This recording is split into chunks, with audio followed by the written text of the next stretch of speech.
on and off. We've been out calling, we've been on the walks, we've been to the places that we've been yesterday, and familiar places. We've been to all the familiar places yeah. where Roy and Sid would have been. Yeah, and nothing at all.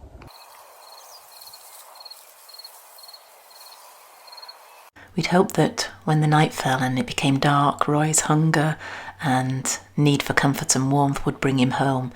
But when he didn't return, we knew that it was either because he'd lost his scent completely and was disoriented, or that he was hurt and injured or trapped in some way and couldn't get home. It was awful, just straining for the slightest sound in the dead of night, wondering if he was okay, if he was scared, what was happening to him. It's now Friday afternoon, it's about lunchtime, so it's over 24 hours now since we lost Roy. So he didn't come back last night. We were hoping that maybe when it got dark he'd come back. It didn't. So we'd been around this morning with little signs, little notices to the neighbours, asked them to keep a lookout.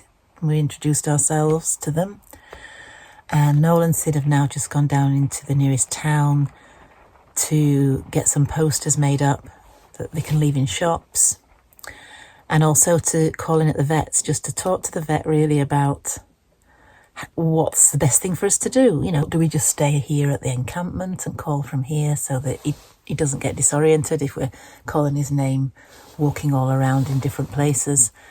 You know, just that kind of thing, really. Those of you with pets will know that they're like family members. You know, the emotional bond is just as strong as it is with people. The anxiety that we felt on day one changed to grief and despair. In day two, we started to fear that we wouldn't see him again.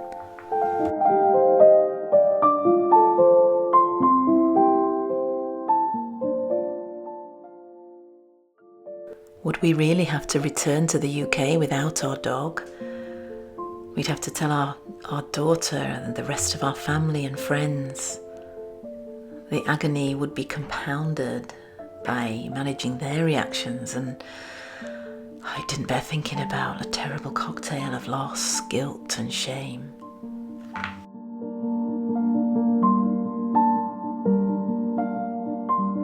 Roy!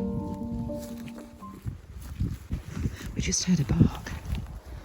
We got a phone call from the landowner, Willie, here, and he said that when he came up this morning to see to the cows, he did hear a bark at a distance, and he told us exactly where to go. We're coming behind Maggie's house, down past where the water troughs are, and we just called Roy and we heard a bark. Oh my word. I can hardly get through all these long rushes, can you see? It's so difficult to walk through. They're already down there. I can hear them talking.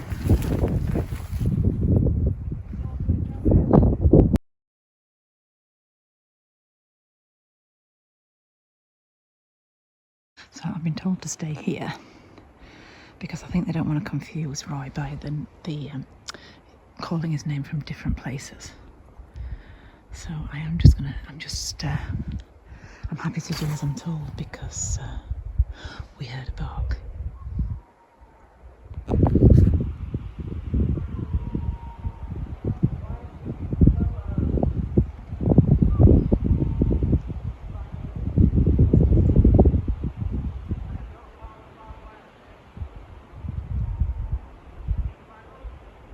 I can hear Noel say, right, come on then.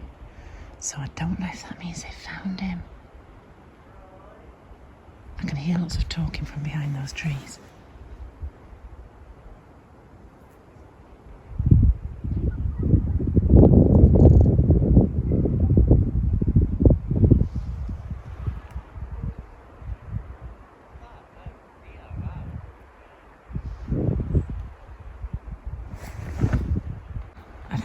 I think I can hear some whining. I think he might have injured himself.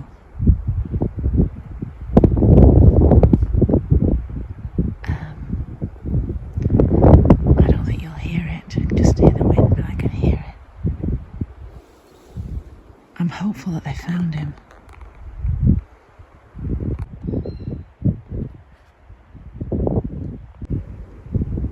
I just heard Sid shout over here. I just heard Sid shout over here. Yeah.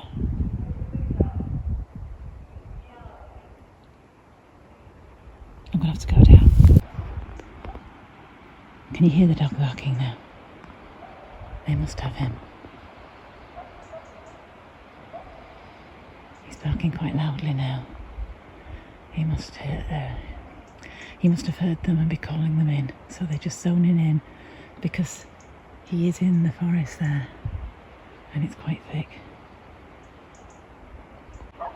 There you go.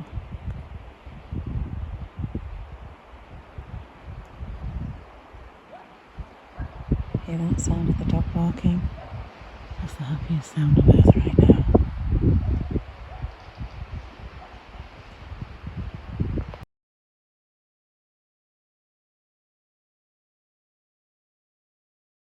Yes! Roy is alive, yes! Thank you so much, Willie. Welcome. Can you get your way out? I can't hear you, Willie. Can you get your way out? Can you find your way out? Johnny, I can hear you now a little bit. yeah, yeah. Can you find your way out? Not really, no. No, no. I think we've gone a bit too far. Follow the Down past. yeah. We're heading down towards the main road now, I think.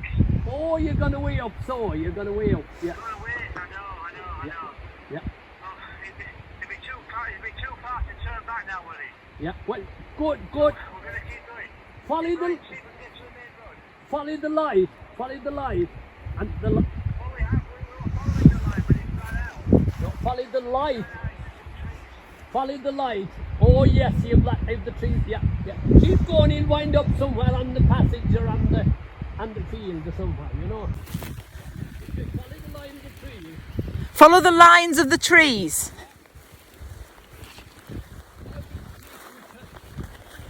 Something a road or a Yeah. passage or something. You know. Yes. I've often spent 3 hours down there in that forest tree looking for my cows.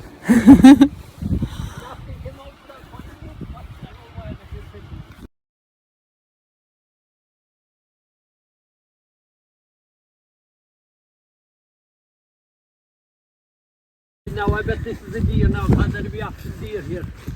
You only heard him because of the cows? The cows lifted their heads when they had them back, and yeah. Oh, see. And I said, I bet that's a deer now, because the deers are around here loose, you know. Yeah. What time would that have been, Willie? About, was it 8:30 this morning? Really? Yeah. It passed my mind, will I ring Noel? Yes. And I said, no, he'd never come this far, you know. I Yeah. had seen him, was it yesterday the morning before, he was on the road. Yeah. And I said, you cheeky boy, you don't know this place at all. I know. My neighbour came up to help, and Noel is just coming down the road. We're worried that he got stuck in the forest because after he told me he'd found Roy, there was an anxious sort of half an hour while he tried to navigate his way out of the forest. It's so thick.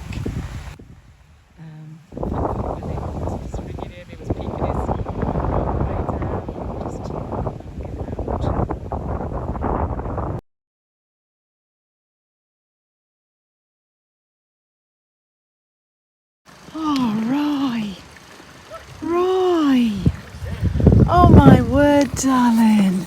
Oh, darling! Oh, I can't believe you're back. Oh, sweetheart.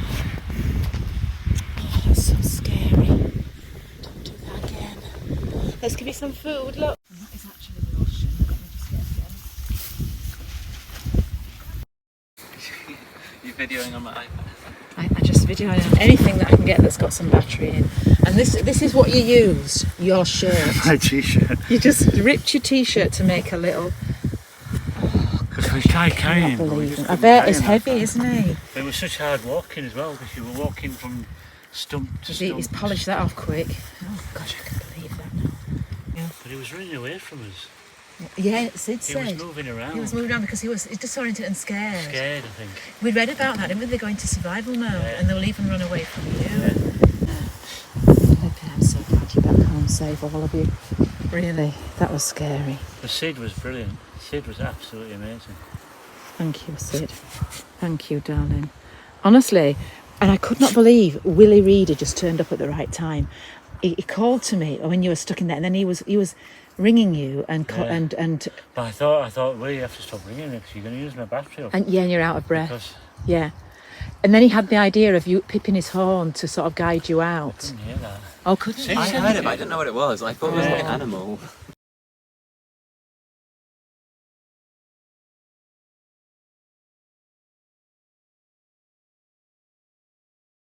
Roy's sitting differently since he got back, or behaving a bit strangely.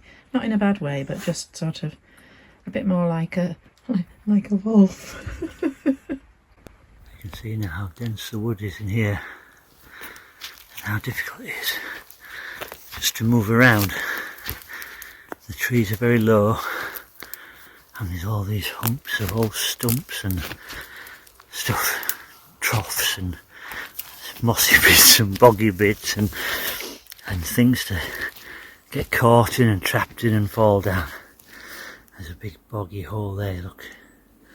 So, and this is where Roy spent 32 hours alone in here, or a place very similar to this. I can't imagine what it was like when it's all dark and the sun's going down and you're lost